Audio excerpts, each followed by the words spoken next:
in England and Ireland, and does look the part, Shane, and there has been support already for this horse. Yeah, no doubt trained up to do something for his new owners here today. He's an October foal. He's by Lonhro. He's not overly big because he is an October foal, yeah. But he's nice and neat and fit. That's him on your screen now is Jocelyn, the only horse to have raced, and is the outside of the field. So that tells you that the punters didn't like its debut last Sunday. Yeah, and they might be being a bit harsh on it though, all the same, because it was on a heavy track. Nice type of horse. At least he's got some race experience, and it certainly wouldn't surprise me if he ran a bit of a race. Going through the tunnel, we'll wait till Star Witness comes out. Now, went up pretty tight here as the betting ring favourite at $3. It's out to $3.30 now. A Starcraft Galloper we see out of Leon Chiara has been a great producing mare, a half-cut brother to Ferocity and a raft of others. Actually, another relation run this week, Star Witness. To me, he looks more like a horse who wants 1,400 metres or 1,200, 1,400 metres, but here he is on debut. More Starcraft in him, I think. That's a fair point, but a lot of those horses just can win early in their career on natural talent. He's a September foal, good mare, no public trials, none of those have had.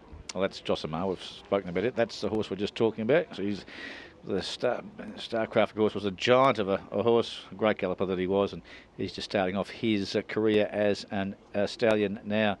Very dainty girl coming out next. Number 7 is Dream Face, who's been quite easy. 460 at the 550. When you look at her face, Dream Face, she's got one of those. Yeah, quite a cheapie. August foal. Oh no, she wasn't cheap. No, August foal. No public trials. We can't tell you much more.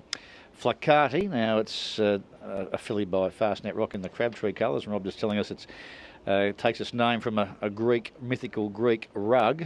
And you look it up on Wikipedia, it's only got 1K, but it's out of a mare called Marco. He's got 2, so there's a bit of liberty there for Rob. But it is the best back runner here, Flacati, and obviously is showing something to those at Caulfield who get to see the jump outs there. October foal. Masqué mares produce a lot of winners. It's worth noting, and well, the thing most worth noting is it's been backed. And that's Jessie's girl. Now I've seen her. She came here back in Cox Plate week and worked with one of Peter Morgan's and went pretty well. What's the name of the horse that Peter Morgan then had? It ran little thing that got knocked over. And it was very well tried, and it ran fast here, but just got bumped on the home turn. Yep. Still ran well. Look, she's an August foal, and she looks pretty well developed. She's bred to be a runner. She's by Schwarzer out of Aurora's Jester mare. Very easy on course though. And I like Dwayne Dunn on 2 rolls, but she has been a drifter.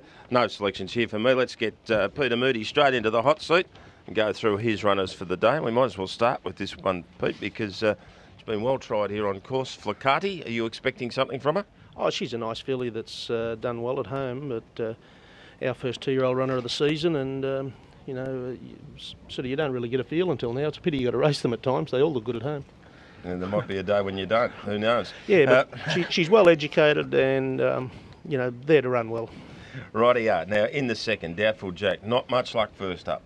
Well, that's probably an understatement. No luck at all. Drawn to get a nice run. Probably sits outside the second pair, you'd think, or the third pair with, he's trained on nicely. I would be disappointed if he doesn't run well in what appears to be quite a good race, isn't it? Yeah. For this time of year, it wouldn't have been out of place in Cup Week from it, with listed status this. Yeah, I wouldn't be worried if you came out of this running 3rd or 4th. I mean, I think they're pretty good field. Now the third, Head Over Heels on the up. I got it wrong with this filly. I thought she wanted a mile plus and rode her on the speed, and she just didn't finish off. She works like a good quality filly at home, this. So ridden 5.5 on the bridle the other day. She was just way too good, and we'll ride a similar today, and I think you'll see a nice filly. Okay, another decent race too, that. So you're going to get a good guide from a couple of these early races here today, I reckon. No, I think they'll be good form races. Definitely the second and third, and the first we'll wait and see. Yeah, okay. Now down the bottom in race 4, Serrana Gold. I've got a bit of time for her. The horse that beat you the other day, Carbon Trader, he's pretty darn good. Yeah, we'll take him away. She wins by 5 and probably lines up one of the favourites here. Is her own worst enemy in races, does a lot of things wrong, is a handful for jockeys. But she's in good form, and I really think the 1.25 miles will suit. Now, down to race 7, this is a good staying mare in the making, Bell for me. Is she capable of sprinting at 1,500 fresh? Well, I've got absolutely no idea. I said to the OTI boys this morning, I'm just dead set guessing. We brought her here as a 1,500 metre barrier trial. She had 3 runs for us last time, all at 1.25 miles plus, so we just thought we'd throw her a curveball this time round. She's in good shape. She carries absolutely no condition, this filly. Work's been good, so could run well. And here's another one who'll go around at a rough price, but he's got a chance, Aaron Dight. He dropped 6 kilos today. Well, he probably should have won all 3 this time back. He's had no luck at all this time, but he's drawn 15, but it might be a blessing. He's had good gates, good runs and no luck. Today with a bad gate, he might get the luck. You've got a really solid and this is going to be a tough one here, trying to sort out the best, but what would you name it? Listen, I'm known as a fence sitter, and I'm not going to change things today. You could have something each way, every one of mine today, and you'd be disappointed if you didn't go home with something in your pocket. I might just do that too. Good on you, mate. Cheers. There we go, Peter Moonee with a really strong team here today, and he sounds pretty upbeat about all of them, Bruce. In Queensland, you used to say you'd have a foot in both paddocks across a barbed wire fence. It's not a very edifying picture in your head. Sporting Bet Market Mover, we can tell the punters that the best tried runner on course here is Moody's Galloper, 8 Flicati. And what a season Pete said. He leads the premiership. Terrific figures, 22 wins at a strike rate of 19%. Cav second on 19, Mark Kavanagh 19 wins at 21.8%. Friedman third, 18 wins at 14.5%. Hayes fourth, 17 at 9.18%.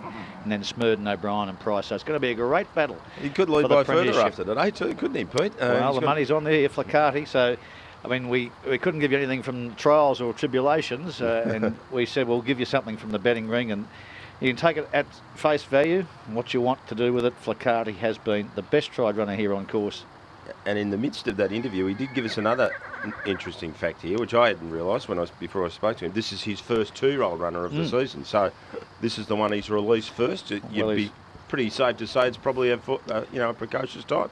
Yeah, fair call. I mean, his 3-year-olds have been the backbone of the stable this season, and what an army of them he has had to the races, and they've all performed well. But here we are in late November, a couple of months into the 2-year-old season, and here's Pete's first for the season. And his females, I mean, he's going to turn up next autumn with 3 of the more special female gallopers in the country, and Black Caviar, Avenue, and Typhoon Tracy, of course. I mean, he could be in for one hell of a autumn carnival next. It's not that far away, real, when you think about it. Well, I mean, I think all the bulk of his main horses have come back into work this week. Pete, I mean, we've had a month off from spring, and here they are again, ready to roll for the autumn carnival. But I guess continue to come here. Now, this is pretty serious. The tote's caught right up, isn't it? Yes. 360 the tote, 390 now on course, so very well tried. 460 into 390. That's all we can tell you. It's the best we can tell you as we go to Greg Miles for the first here today. Flicati, named after a Greek rug.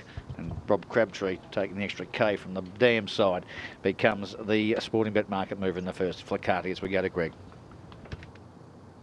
It's the son of Leonie Chiara Start Witness locked in. Jess's Girl comes in.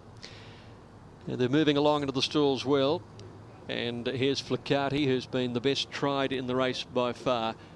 Pressing for favouritism on track. It's now tote favourite at $3.30 and $2. 360 Johnny Drama, 380 Star Witness. But easily the best tried on course. Flicati, 460 to 380. Johnny Drama just holding on to onto on-course favouritism at the moment.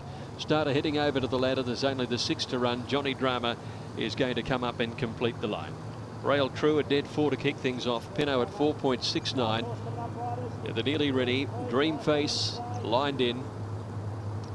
And Johnny Drama is going to be the last one to come up to the outside stall for Mark Peterson. Will have them right to go. Now into 310 Flicati.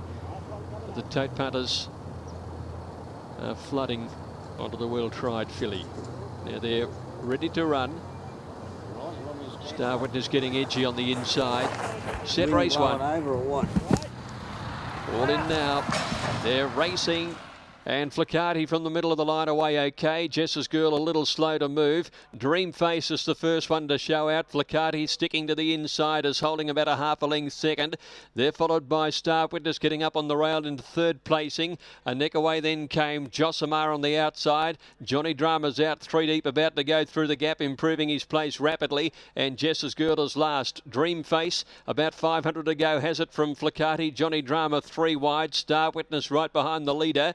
and then came Josimar, Nicolet second last, and Jess's Girl. It's Dreamface only narrative from Flicati. Johnny Drama, three deeps, had a hard run, and Star Witness needing to get a run at them has been travelling okay. Around the turn, Flicati from Dreamface to rail, and there's the run for Star Witness to say Fan Deep. Josimar was wide. Jess's Girl, the deepest runner. Flicati hits the front, 100 to go from Star Witness, and Josimar coming. Flicati tackled by Star Witness, who's running about greenly, and I'm not too sure if it's got it or not. Star Witness and Flicati, they're all over the place, these youngsters, and Josimar on the outside will be third. Jess's Girl got home. Face value weakens, and Johnny Drama is last to finish. Well, it looks as though Star Witness will get it, but we'll have to look at the head-on to see if there's any impediment to the closing of Josimar on the outside. Photos all around here. Pretty green. Flicati was there to win if good enough. I think it's missed out. There to pounce was Star Witness.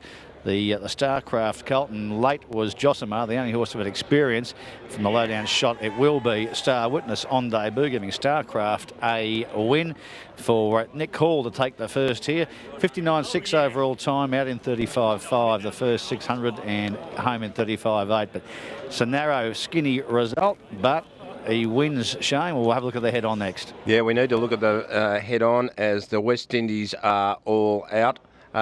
In the middle, good win, Star Witness. It was always travelling well. Greg called it nicely. As soon as he got into the clear, here, let's have a look at this head-on. This is important because there was a lot of rolling around, inexperienced two-year-olds. Big gaps between them all the same. Now, there's Flicati on the inside in the red. Now, here comes, crashes into the one on the outside. Yeah, if you're on the Sporting Bet market mover, I wouldn't be totally giving up yet. There seemed to be enough evidence there that there was serious interference to Josimar. And let's have a look at it again. Try and figure out just how far from the post it was, which will be crucial. But it hasn't got up and run second, which is good news for the backers of Flicati. But it isn't far from the winner, as it turns out. We'll have the official margins for you shortly. Now, here we go again. Now, you're looking for the one in the blue with the blaze there. It's the eventual winner. Now, he comes out pretty sharply there. Makes contact. And it was before the post. Well, there's no doubt I wouldn't think that Josimar's jockey, Danny Nikolic, will be having a decent look. But at the moment, the winning trainer is Danny O'Brien. He's with Bruce. And you'd be pleased with that, Dan, from what was happening mid-race. It looked to be in a touch awkward spot, this Starcraft Colt. Can be a bit awkward, barrier one at the 1,000 here. You're always going to be hard on the rail, and fortunately Nick was able to extricate him, and he lengthened really nicely. I think you've virtually had everything out of this mare, haven't you, Leone Chiara? Yeah, we bred her. This is her first foal, but her full brother was a horse called Ferocity that won the Ascot Vale for us, and obviously Leone was a very good horse. And no, it's one of the better families in Australia over the last 10 years, and hopefully this bloke can do the family credit. Might be a bonus what you've seen today. Looks like he's going to be a 7 furlong miler plus type horse. Possibly. I mean, obviously first Starcraft winner in the country, and he was such an outstanding horse out of mile. You'd think that there might be a lot more scope there. He didn't cost a lot of money though. What was the situation there? Well, that's a misprint. He did cost 150,000, which is still below the average for the Magic Millions, but he's a quality colt, and we're hoping that he's got a big future. Can you get him to Magic Millions? Is that the idea? Look, I don't think so. Like, he just wouldn't. It's such a hard task to get them going the reverse way up to Queensland in the hot summer. So we'll probably come back here for a listed race in a couple of weeks' time, and then maybe look at the autumn. Thanks, Dan. Well done. Danny O'Brien, winning trainer. We'll see what Dan Nikolic is doing with Josimar. He's just come back in. I'll get a check there with Dan and have a chat with Nick Hall and see if there's going to be. Of course, it'll help Flicati if you're on it, but Nick Hall gets the job done here. Nick, you look to be in a touch awkward spot there, about coming towards the corner. Yeah, Ollie sort of slacking the speed, and luckily Luke moved up to him and didn't let him get away with it so slow, and I was able to get onto Luke's back and move around the corner off him. He's a nice horse. He's just green, and he's going to take a bit to learn the caper. When he does, he could be exceptional. Pretty green the last 50 or so metres. Wanted to run away a bit. Yeah, had to help him, around that turn as well. And you just want to get away from me a bit, but you'll get the idea. Dead 4 looks a perfect racing surface. Really, how's it feel underneath? Yeah, dead 4, and it's always nicer when the rail's in the true position here. No doubt. Well done, Nick. Thank you. Bruce. Nicole will be off to Hong Kong shortly to be riding all silent, and we don't think there'll be a protest here. But Shane.